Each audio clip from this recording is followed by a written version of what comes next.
any of them, and they choose.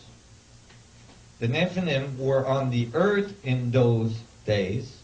That means they were not from the earth. Okay? And also afterwards.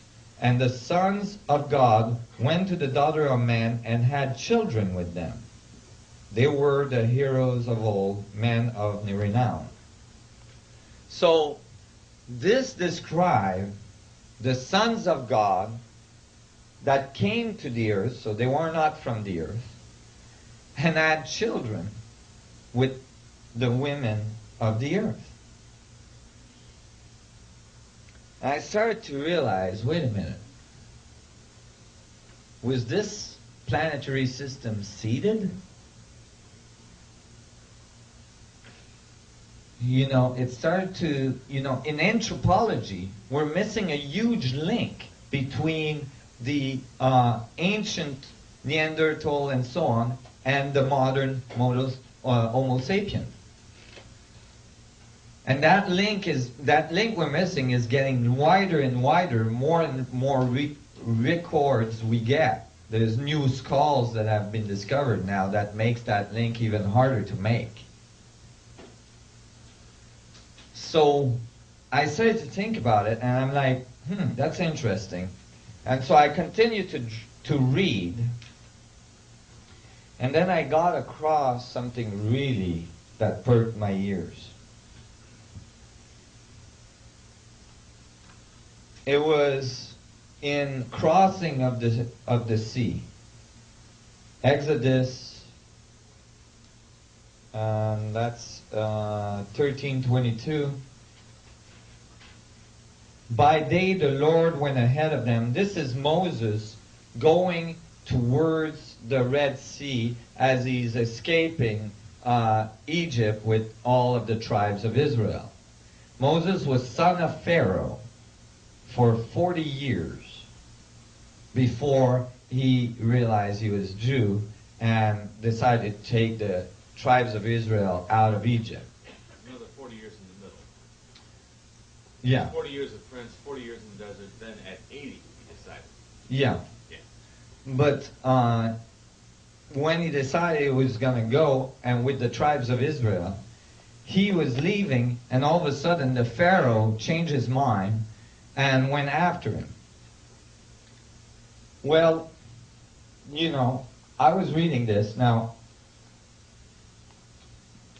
when the Pharaoh weren't going to let him go, there was this whole thing where Moses and the other high priest of Egypt were having like a battle of manifestation. The ones that could manifest the wildest, craziest things was going to win. So like they had like frogs raining from the sky. He threw his staff down and it turned into a snake. He got water, he got blood to flow through the city and all this stuff. But he won that contest.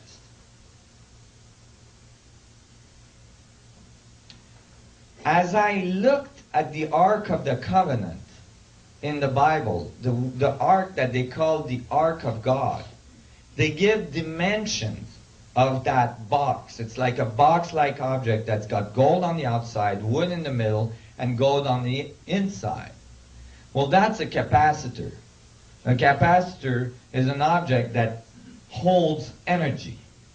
When you charge it, just like a battery, it holds energy, except that a battery can only discharge the energy very slowly. A capacitor can discharge the energy in an instant. So when I looked at it, I thought, well, that's a neat capacitor. It would be quite large in capacitance. It would be a very high level, a lot of capacitance. It would have really high voltage. And it would be quite heavy. It would be a heavy object, extremely heavy. In fact, it would be way too heavy to lift up with two flimsy poles.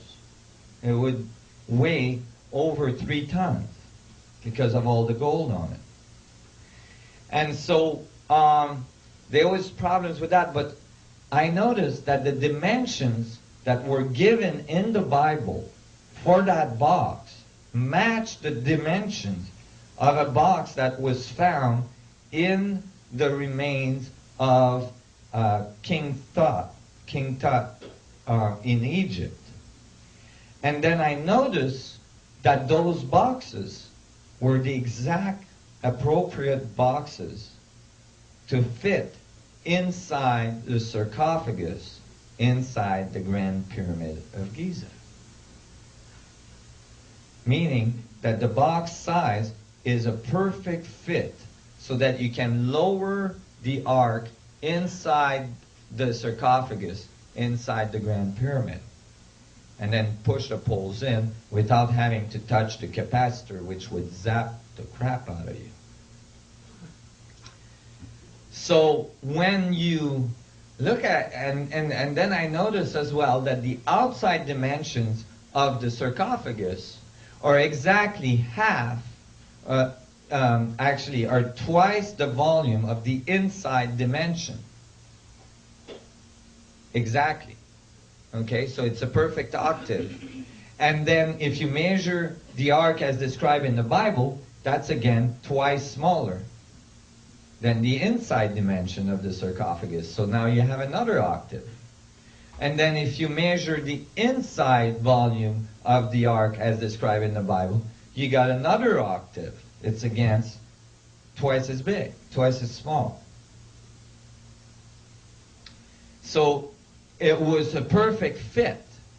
And I started to think, what would you want to carry in a capacitor like that? There must have been some extremely powerful energy source, energy device inside that capacitor. But the thing is that Moses supposedly didn't build that capacitor, didn't build that device until he was on the other side of Mount Sinai, on the other side of the Red Sea at Mount Sinai. When you read the Bible, you find that actually the Ark of the Covenant is always portrayed as a very, as this box-like object with its two poles, with some kind of extremely luminous object between the cherubim on top of it. And then you see that in the Bible, this object is always described with a huge, what they call pillar of cloud or pillar of light above it, a huge vortex. I had just finished elaborating the mathematics and the topology of the space-time manifold generating huge vortex at the north and south pole of those black holes. And if you were to build a small one, you would generate a vortex like that as well. So I thought that was interesting, but I didn't really have anything on it. And then I read something that boggled my mind. This is the crossing of the Red Sea. Moses is now going towards the Red Sea, and the Pharaoh has changed his mind and is going after him. Maybe the Pharaoh changed his mind and went after him because Moses left with something the Pharaoh didn't expect Moses was going to leave with. And here it says, on the way to the Red Sea, by day the Lord went ahead of them in a pillar of cloud to guide them on their way, and at night in a pillar of fire to give them light, so that they could travel by day or night. Neither the pillar of cloud by day nor the pillar of fire by night left its place in front of the people. But you see, that pillar of fire and that pillar of cloud is always described on top of the Ark of the Covenant. Yet, here, they're not supposed to have the Ark of the Covenant.